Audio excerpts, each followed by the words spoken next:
Where are we going? To the seminar? Yeah? Who's that back there? Devon. That's Devon? Holy shit. This is Devon. I don't know if he knows we're filming.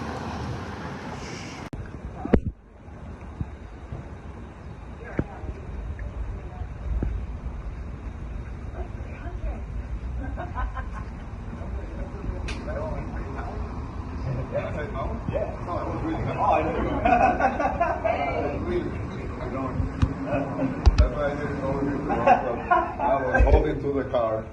Let go. Because I felt it. I was like, oh my God. I was like with my girlfriend. I was like, is somebody beside you? She's like, that's my brother right there. I thought somebody just passed by. I was riding a motorcycle. She's the one in charge and helped us all through the municipality to get everything together. And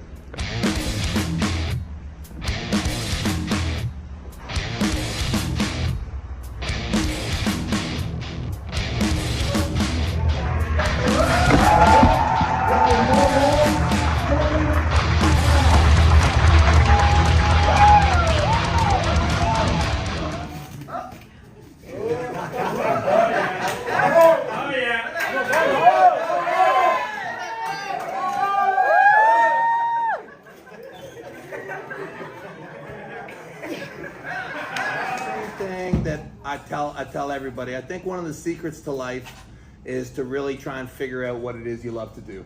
I was really young when I figured out that I thought being strong was really cool.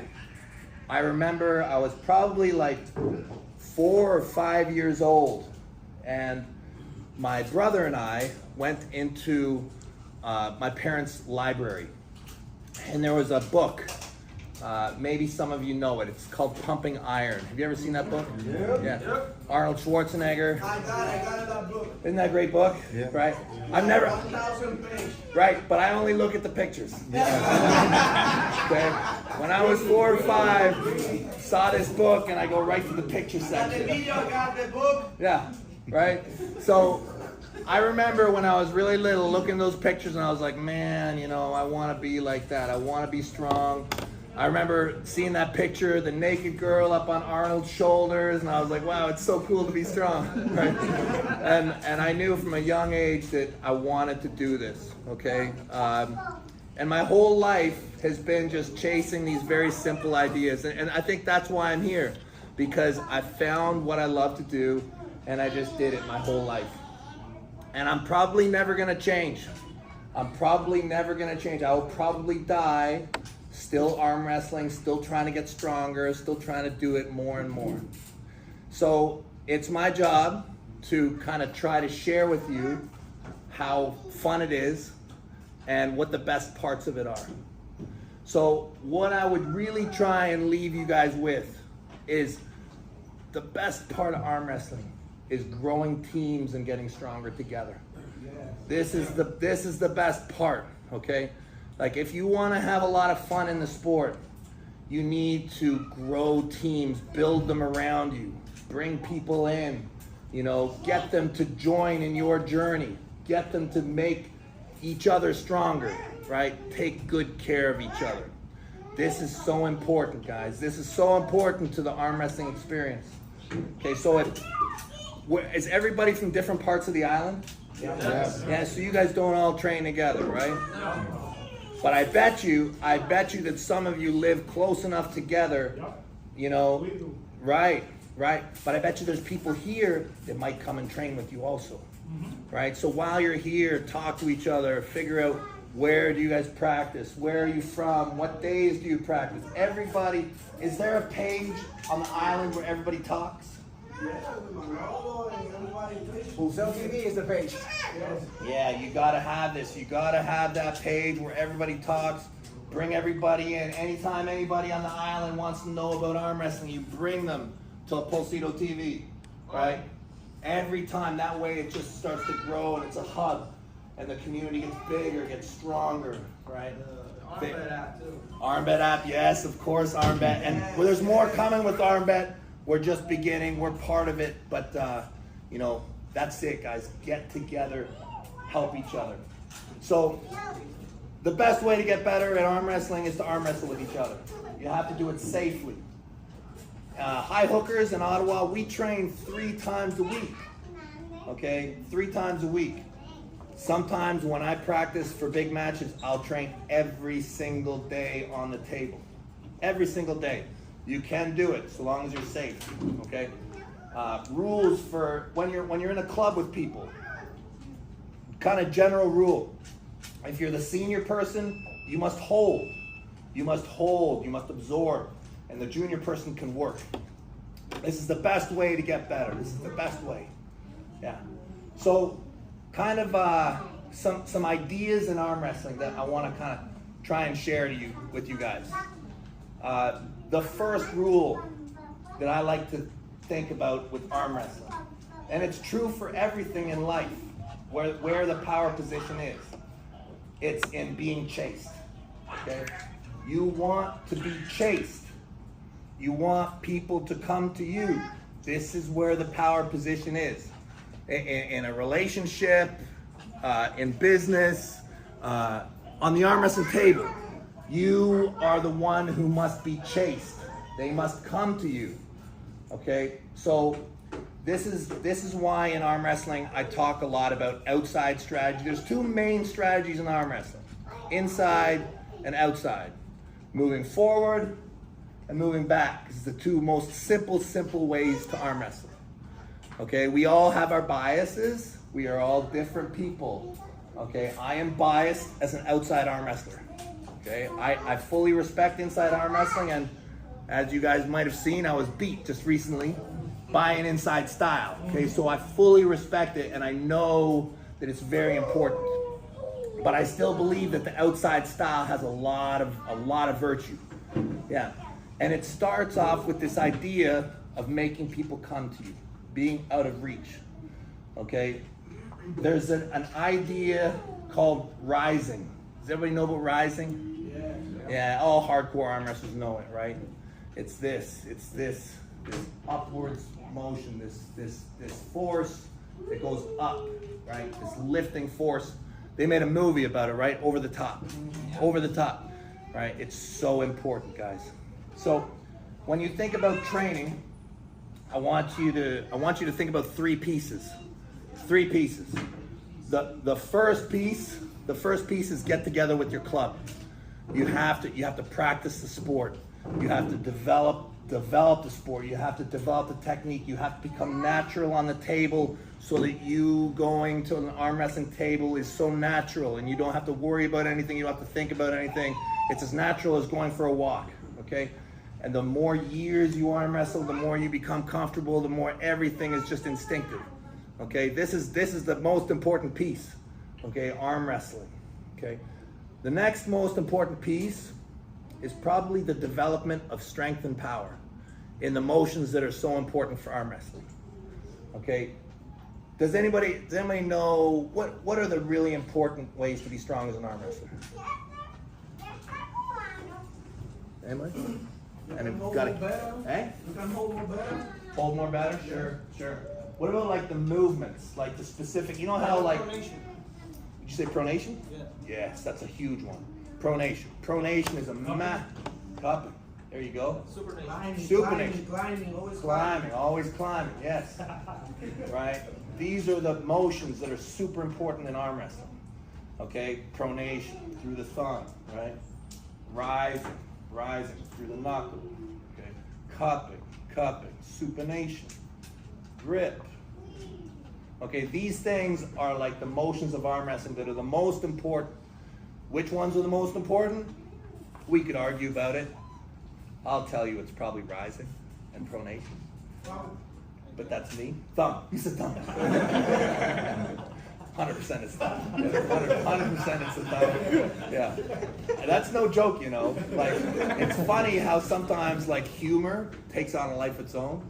You know, like that serious here. It's fucking serious. Me too, man. Like I started off joking about it, and now all I train is my thumb, like, all the time. And what's even sillier is I'm actually going around strap whipping all the time. Like I do it like as part of my warm up now. No, it feels good. Yeah. No, like What's the benefits for doing this? it's magic, man. Yeah, I can't explain it, but if there's something, believe me, start doing it, and you'll see, you'll see. It started off as a joke, but now all the time in practice, I'm going like this. I'm all the time, I'm fucking seeing what I can get. Like, anyways, but so we talk development of strength and power. These are the things that are so important as an arm wrestler. You need skill and you need strength. You need to be able to fight, and you're going to get that by practicing the sport, going to tournaments, going to events, going to other clubs, teaching. Don't ever think that you don't know enough to teach, because as soon as you know anything, you're in a position to teach it to somebody else right away. The more you can start teaching, the better an arm wrestler you will become, and it'll come back to you. You can teach kids, you can teach your friends. The more you learn how to teach, the better an arm wrestler you will become. Fight, practice, compete, teach. This is very, very important to your development as an arm wrestler. Bring people together. Interesting little side note. You know, you guys know martial arts, like judo, and they give you belts. Yes. And you know, at the highest levels of the sport, you get your 7th dan, 8th dan, by the ability to bring people together, okay? And you need to learn how to foster this right from the beginning of your career. See, like Manolo, right? You bring people together, right? This gives you this is a high level of military ability, right? Because really, that's what you're training. You're learning how to fight. You're learning how to bring people together and fight. This is a sport comes from war, okay? It's important to think like this. What's up, guys? Hey, glad you made it. So I want to keep talking about strength and these movements, okay? There's many ways to train, okay? There's a ton of ways to train your strength. There's a million systems, okay? I suggest you play with all of them. You can do 3s and 10s. You can break it up so you're doing a heavy workout every 4 or 5 days and working volume. Okay, I'll tell you what I do right now, but I'll tell you that if you do something different, it doesn't matter. So long as you have it in your mind that you're trying to get stronger, you will succeed one way or another. Right now, what I do is every single day, I'll do similar stuff. So I am probably one of the most specialized athletes you may meet, okay? Because all I do basically is train for my sport, and I train only one arm, okay? And I know it's weird because I think that my left is actually bigger than my right arm. But I train only my one arm, so maybe it's a failed experiment. We'll see. We'll keep going. But it's very interesting what you can accomplish by only training one side of your body. So what I do is I train basically 2 blocks. I'll train either strength or I'll train power. Okay, and I bounce between these 2 ideas: strength, power. Okay, now what I'm training, I used to, if I go back in my career, like if I go back, so I have a 30-year of competitive arm wrestling career. That's how long it's been. So I started my first tournament when I was 18, and I'm 48, okay? I've been loving arm wrestling since I was 5, okay? But I don't really count that, okay? I don't count it. When I was 18, I started competitively. And there's been ideas that I've held on to throughout, but I've changed things. But I always come back to central ideas. The thing that I'd say is rising. Okay, let's start off with the idea of rising. Rising is the most important strength to decide who's holding on to who. And that's so important. When you talk about making the other person come to you, what that right away means is there's a really good chance that they have to use less muscles against you using more muscles. right away. This is a very high likelihood if you have the higher hand, okay? Because your arm is pulling against their fingers, okay? This is a great position to be in, and it's dictated by who has the ability to go like this more. This opens the door to all outside dominance and all outside techniques. So what I do is I look at my training not in like I compete in 2 weeks or I compete in 3 months. I look at my training like I have probably, I don't know, maybe 60 years to live. If things keep going the way they're going. But who knows, maybe I might live to 80, whatever, who knows. But I look at it in terms of my whole life, okay? So what I'm trying to do is I'm trying to do the most work possible over the long term, okay? So I don't necessarily care how hard I can work out tomorrow or how hard I can work out in a week or 2 weeks. I'm looking at how much work can I do over the course of a year, okay? And what I believe is the most efficient way is to do the same stuff all the time, every day, and have it add up to a very long wave that goes up. Safety is so important. The intensity that you work at is so important. I was in Russia, and this is when I faced Denis Saplenkov in 2018, and he killed me. And I find that after I get killed, normally I learn the most, okay? Denis is brilliant, okay? Russians are very, very smart, okay? They really understand strength, not just in arm wrestling, but in all fields. They're very, very intelligent when it comes to mastery of different fields. And there's something, and I don't know what it's like in Puerto Rico. I think it's probably the same as it is in North America and Canada. I was brought up with this idea of no pain, no gain. You know, like go hard. Like if you go so hard that you're puking in a bucket, that's good. Like if you go so hard that the next day you're like completely crippled, that's good. Okay, so what I've learned is that that's not good. It's not good. It's not good when you're looking at being the best you can be in the long term. Like when you're looking at being the absolute best version of yourself that you possibly can, I don't think it's the best way.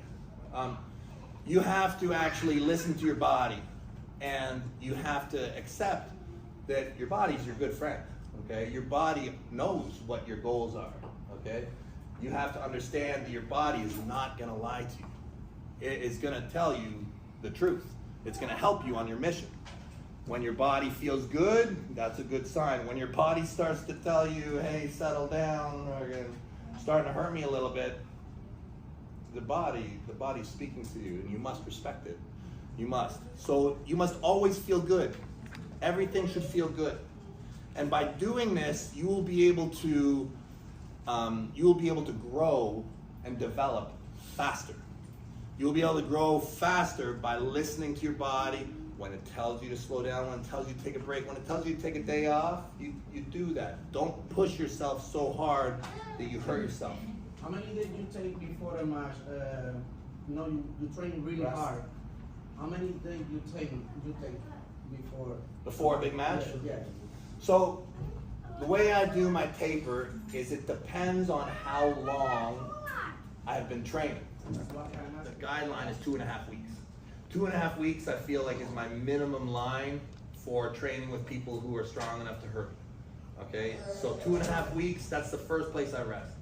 10 days normally no heavy lifting. 10 days, no heavy lifting. And then maybe like 4 days of like nothing. So like from 10 days to 4 days, I'm still training, lots of blood. Not even blood flow? Blood flow, like up to like 4 days out. Yeah. And maybe the last few days I just walk a lot. Yeah, I think we do right now because I have to. Yeah, doing nothing. I know. It's cool. Hey, I'm glad you did. But yeah, no, that's typically not the way to do this. Right? Typically, you wouldn't have a match before you competed. So I'll be extra nice to you as a referee. What I do, okay, we were talking about strength, okay? talk about strength. Now when I do those lifts, okay, and I'll get more precise on it, like when I talk about my rising, my rolling, like all through the day, I'll come up and I'll just bang, bang, okay, walk away from it. Half an hour later, bang, bang, all throughout the day, I'm reminding my body how I want it to get stronger, okay? 90, 92%, 93%. Only one rep? Just one. All throughout the day. From the time I wake up till the time I go to bed. Okay, I have the weight stacks in my house. I walk around, I'm in the kitchen. Are you count how many workouts? I don't count. No? I don't count. You don't go 98%? 98% is dangerous. Yeah. Listen, the thing is 93%, 90%, you start to get to 95%, you start to risk injury. Okay? You start to get too close to your actual max, but listen, at 90%, 93%, it's real heavy still. And your brain, your body, it starts to know you're lifting heavy stuff. You're lifting heavy stuff all the time. But you make it so it's not so hard. Not so hard, but it's hard, but not so hard you're gonna hurt yourself or break form. And then, what's that? Like Devon, which was injured, he did. Hey, listen, heard Levon, that. it's hard to stay at that level. It's Because he needs to be lifting a lot of weight, It's right? very hard. When you're number one in the world in the super heavyweight division, a lot of times the only guy who's going to take you out is yourself. This is very normal. You know, like if you look back at the sport's history, a lot of the number one guys get taken out because they hurt themselves. Yeah. Okay? Like Levon is incredible, guys. And it doesn't mean he's done. It doesn't mean. Like Saul, you get. Right, exactly. Look at Sauer's back. It's the same idea. Like a lot of times you hurt yourself. Yeah. And that's why I say, you definitely don't want to do that. It's definitely, you have to be careful. You have to be careful. Have a little bit of patience. You know, I understand that to be a champion, you're gonna push. You're gonna push. It's what it's about. But I'll tell you from my experience, the body's gonna recognize this stimulus. And there's only so much that the body can do. When you change it from 92% to 98%, There you go. all that you're doing is increasing your chance of injury, really. Your body knows you're trying to get stronger when you're lifting to 93%. It knows, okay? It recognizes that this is a level of effort that requires yourself to get stronger, okay? And it's safe. You do it all through the day, and slowly, over time, it's just so easy, you add more weight, and it's still easy. You never ever changes. And over the course of months, you will just become much, much stronger. I alternate between strength blocks and power blocks. Okay, it's a small differentiation, but strength and power are both extremely important to arm wrestling. When I work power, and power is the block that I will always work before I compete. Okay, because power has a ton of impact on your performance on when you compete. Strength takes a long time to build. Power also takes time to build, but you can update it a little bit faster. So I'll work with maybe 50%, 60% of my maximum, and all I focus on is how fast I can accelerate it. Okay, and I'm the slowest guy in the sport. Okay, I'm the slowest person in the whole sport. But I have started to develop this, and I've made it more part of my game for the last few years, and it's really making a difference. Okay, so basically it's the same idea. You have your weights on your floor, work the block for about 3 weeks at a time, and you're gonna pick it up. Now you have to be more careful with power because you're moving so quickly, there's a chance that you're gonna hurt yourself, okay? Take up a little bit of tension and bang, accelerate it as quickly as possible. Okay, and when that acceleration starts to feel manageable, add weight. Okay, so exercise selection. You don't want to do a ton of exercises, guys. Like I said before, I used to do hundreds of exercises, hundreds of different exercises. I used to do an exercise for every position on the table I could imagine. But I really believe that there are a few exercises that are much, much more important. Okay, and they kind of, if you win there, it's very easy to win everything. We talked about it before. For me, Rising is important. Rolling is important. Cupping, important, okay? These are the exercises that you want to select, probably only 2 or 3 of them at a time to really develop. Okay, the other ones you can kind of do them every once in a while, keep them current, but you don't want to try and push your body, even in the full spectrum of arm wrestling, in my opinion. It's a lot. I think that you can dial in on a couple of the motions, a couple of the lifts, and really, really push them, and you're going to get very, very visible results from it. So table time, development of your strength in these very basic movements, and I'll go over the movements more if you guys are interested, like we can dial right in on them. And the last one that's very, very important is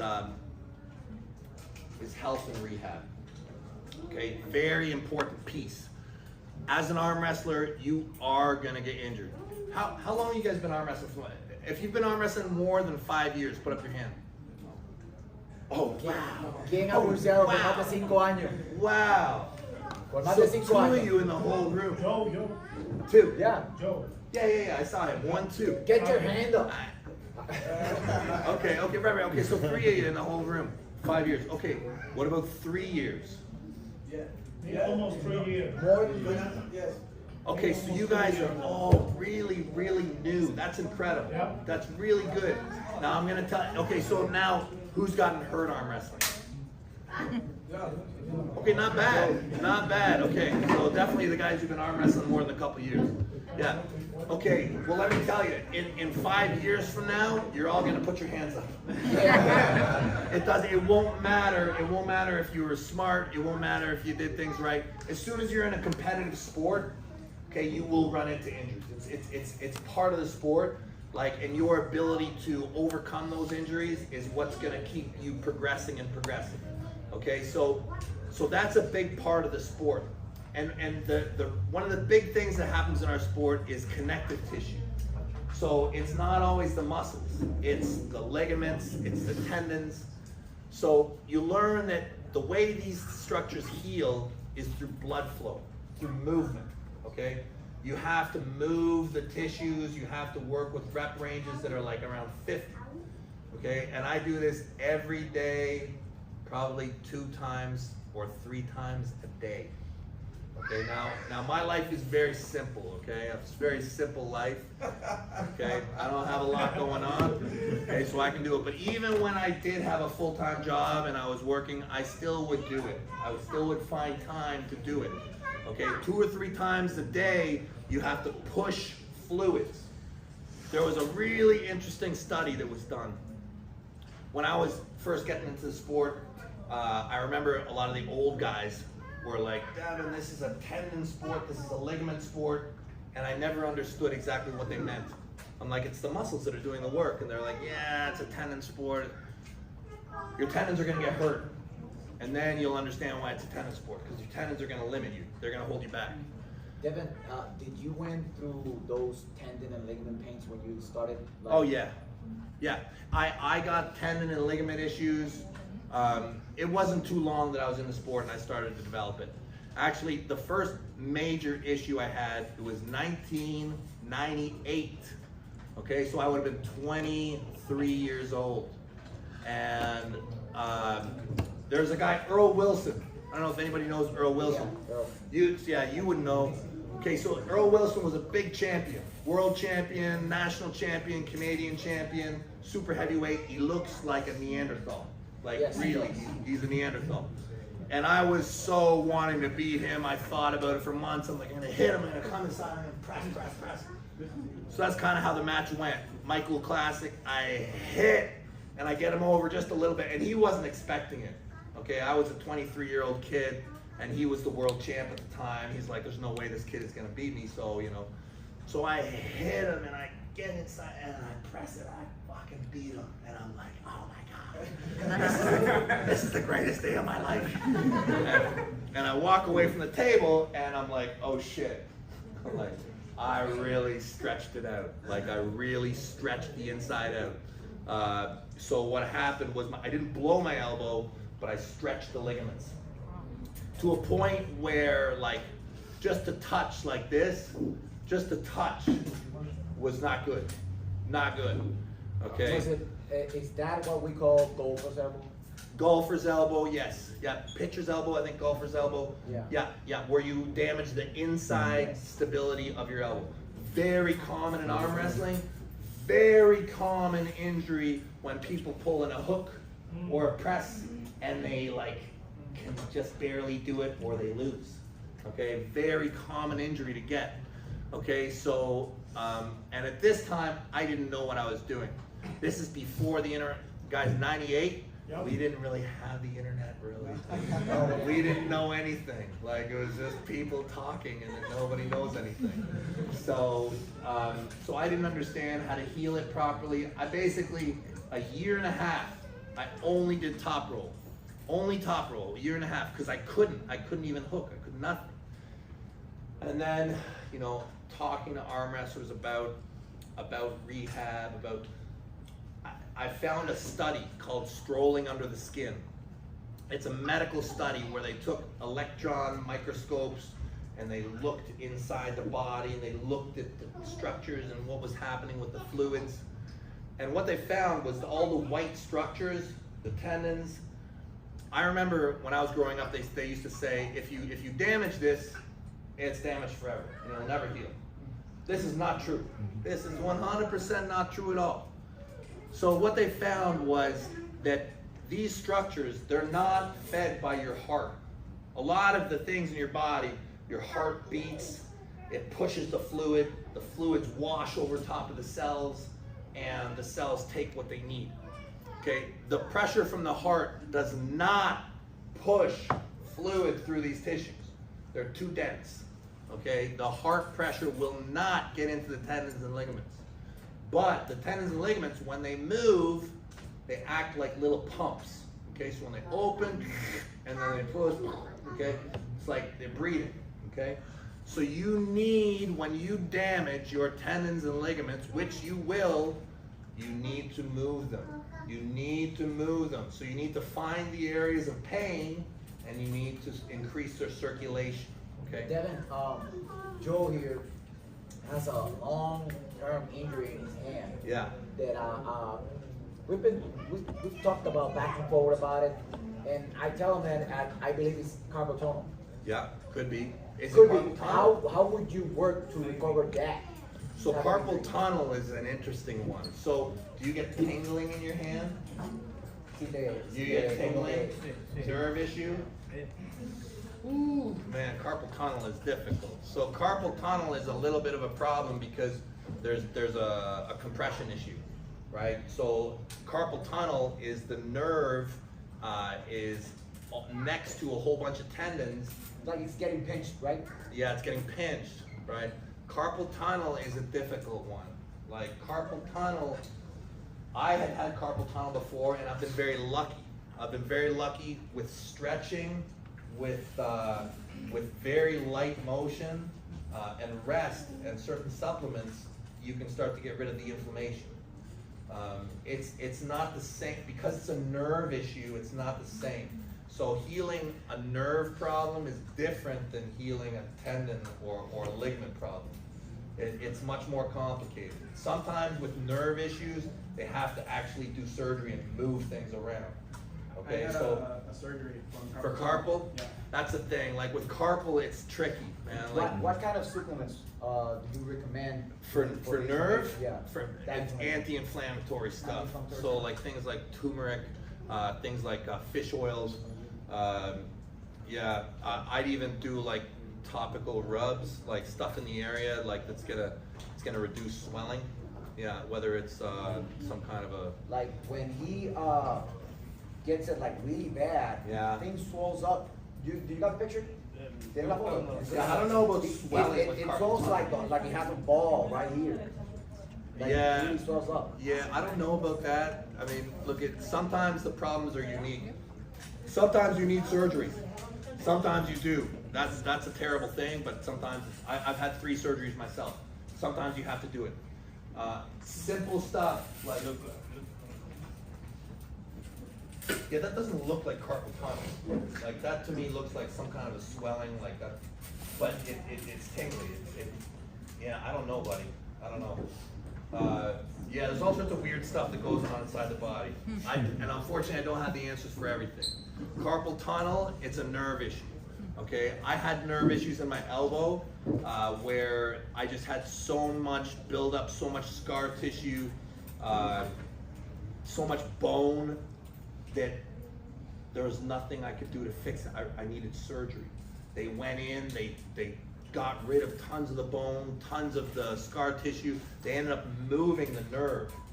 Okay, and when you have nerve issues, sometimes this is what has to happen. Yeah. But more commonly is tendon, small tears, tendon fraying, and this stuff needs to be healed through movement, through repetition. And it's almost like an insurance policy, okay? When they do like analysis, when they do cadaver analysis of like strength athletes versus endurance athletes connective tissue is beautiful, thick, healthy, connective structures. Now, as an arm wrestler, you don't want to become an endurance athlete, but you want endurance athletes' connective structures. So there's a balancing act there that you need to hit. Yeah. So this is the very broad brush, guys. This is a very broad brush how I train. Okay, so it's a quick overview. I arm wrestle as much as I can. As much as I can. I compete. You know, depends. Every day I train my strength or my power. Every day I do rehab. When you do arm wrestling with props, do you know power? When I train, do I train power when I? No, when you training with Crocs, give you more power.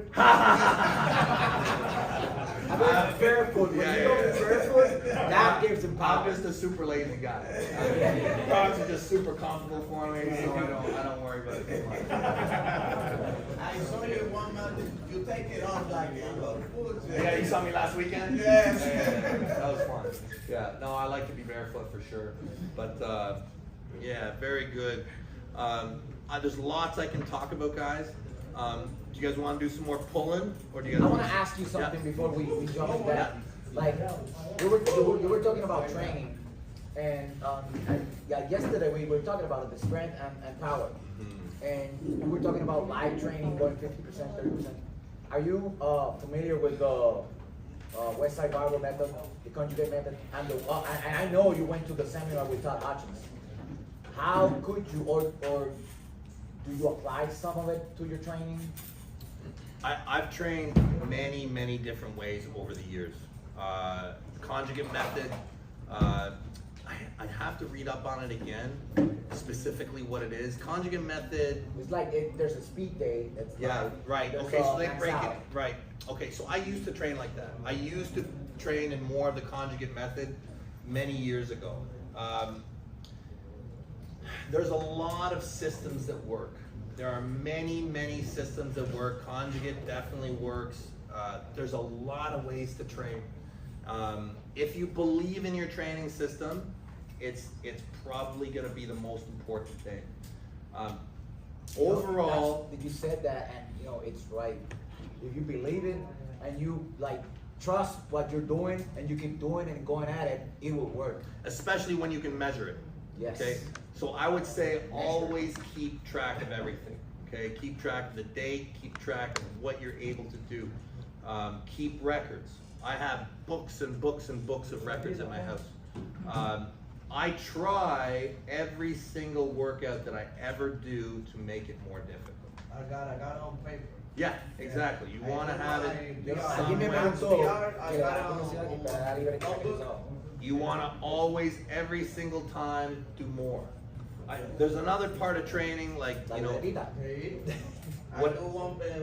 PR with everything, bench press, everything, 345, pulling row, 190. You should have it all written down.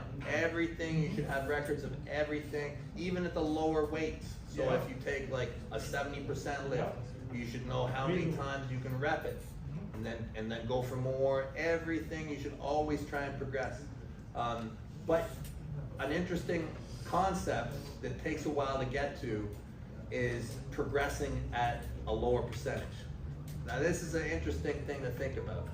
You know, like a lot of times when we do our measurements, when we do our records, it's basically 100% effort, okay?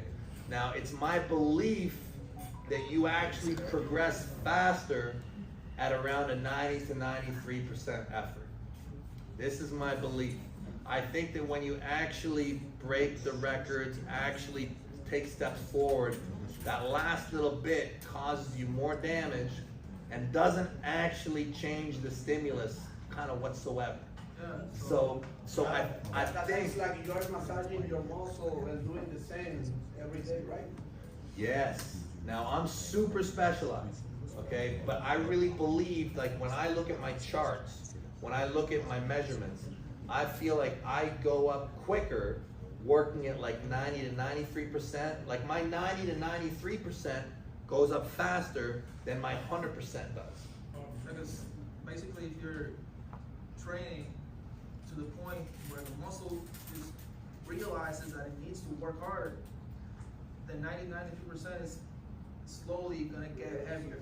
Exactly. Yeah, so if your 90-92% now could be less, and it's gonna be in a couple of months. If you keep working, the muscle's gonna get stronger, so the load is gonna get heavier, but you keep training at 90-93%. That's the point. Exactly. And I feel like when I train at 90, 93%, I get back to the table more, I can do more workouts, I recover faster. More volume, doesn't go hurt. This is what I believe. And that's why I moved from the conjugate system into this one. Like I was doing conjugate system for many, many years, but I was training at like 100% basically. Like when I was doing my stuff, now maybe the conjugate system would work great at 90, 93% also. But for me, I've tried to simplify things. I'm a huge believer in simplicity. I think the more you can simplify and distill things, distill your purpose, distill your movements, distill everything to what I call it, well it's not me, it's minimum viable product. You hear about it in all sorts of things you're ever trying to accomplish. You want to think, what is your minimum viable product? Okay, what is the most important part of what you're trying to accomplish? And really focus on that. Put all your energy into that. And I think that that's how you really take steps forward. And for me in arm wrestling, it's my ability to control the top. For my game, if I control the top, so my whole training structure, my whole everything is revolving around this. I arm wrestle. I like to do it. You know, you have to know how to move through the movements. But outside of that, I'm focused so much on obtaining the rise and then what to do once you have it, which is roll. And then a little bit of inside game to follow that up, you know. And I'm really struggling with that piece at the moment because of what just happened, exactly how much to put in it. But based off of certain opponents, that needs to change. Like everything firing. What's that? Just want to get everything firing, so everything's firing. Yeah, you want everything firing, but you have to, I believe that the most important part of arm wrestling is the opening.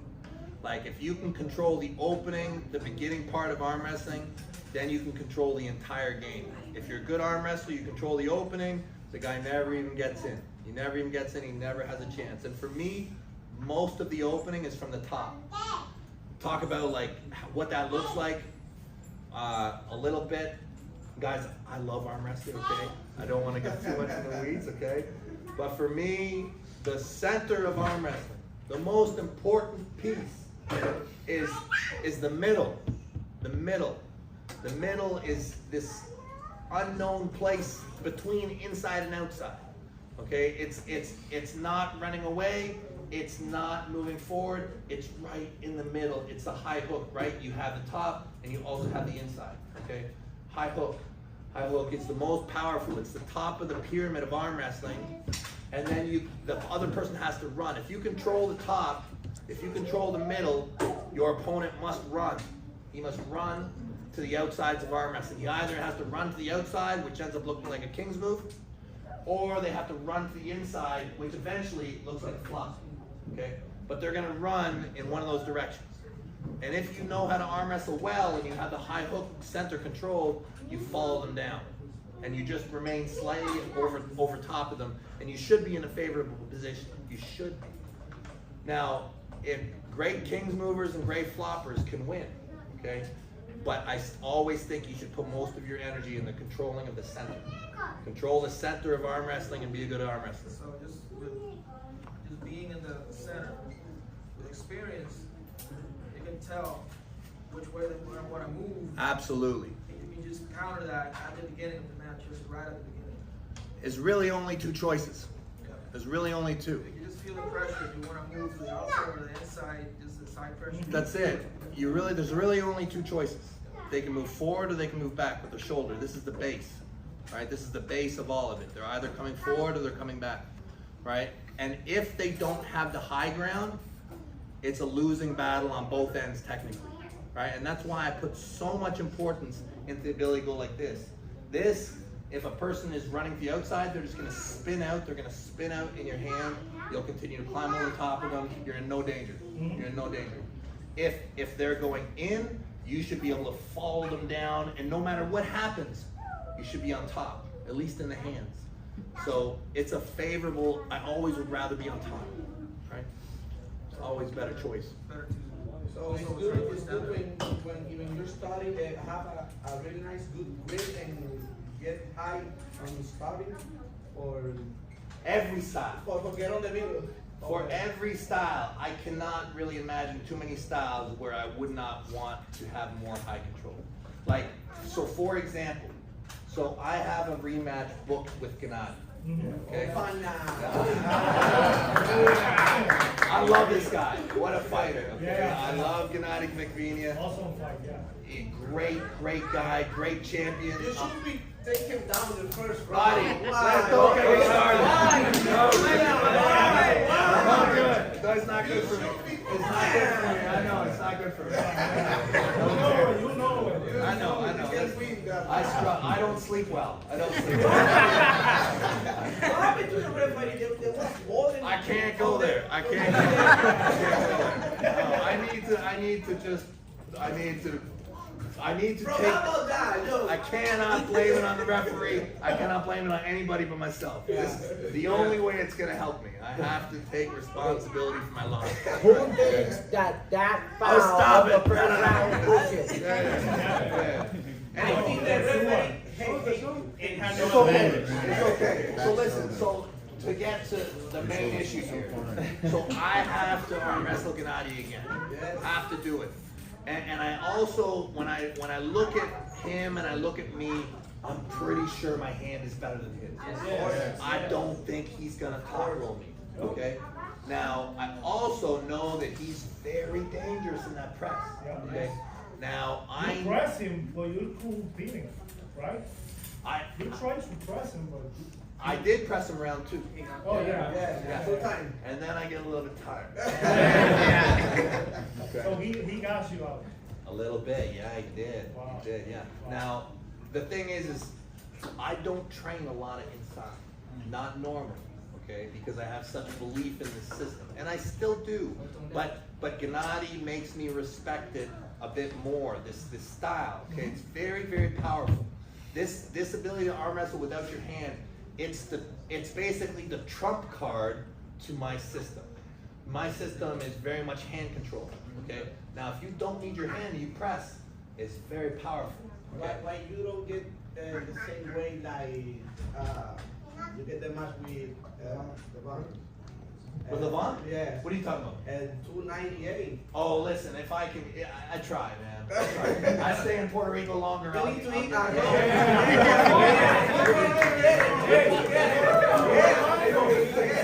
More mangos. Yeah, look, I'll try to keep on growing and keep eating, but there's only so much you can do. And if it's me, a lot of times when I try and gain weight, just my stomach gets bigger, and so it's not worth it. But you know the fat is more better because they have more energy. Yes. That's why you get energy. I have a lot to work on. But what I'm saying is a balance, depending on your opponent, how much inside work you do, right? So I know that versus Gennady, I know that the move to beat Gennady will be, so if you train with a you guys know multi-spinner? Yeah. Right? Yeah. So if you want to beat a flop wrist arm wrestler, if you want to beat a guy who does a flop wrist press, the two ways that you want to get really, really strong is with two things. Two things. You want to be so strong to pull like this. Supination.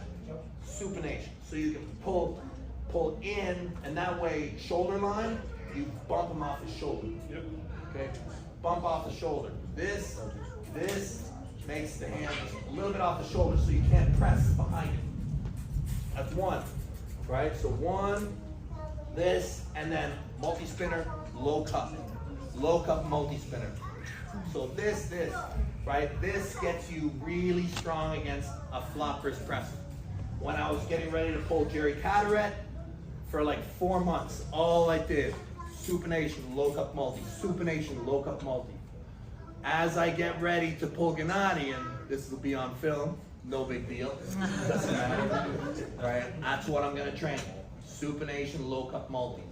But even still, even because I know that's the move, well, look, Gennady can do many things, but this is his most dangerous move. Even when I know that this is the most important piece to beat him, I will still work my rise and my roll above everything else still, because I know that from this dominating position that the low cup and the supination work even better. Yeah, it's so important. There's not a single style that doesn't work better when you're rising. Even if I was gonna flop, I would want to be as high as I could be and drop from there. Everything. Just remember, they made a movie called Over the Top. Okay? It's very important. It's very, very important. Iron always. Yeah. Yeah. Right? You guys want to arm wrestle a little bit and grab some? Because I know that, look, for the guys who aren't competing, if you're not competing, I'll arm wrestle you either hand. Just see what you got. Stay safe, get a pump. If you are competing, I suggest you rest or arm wrestle me left hand. But yeah, let's do it.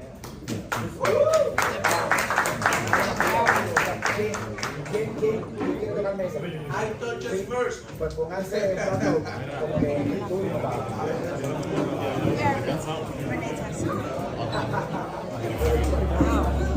Gracias,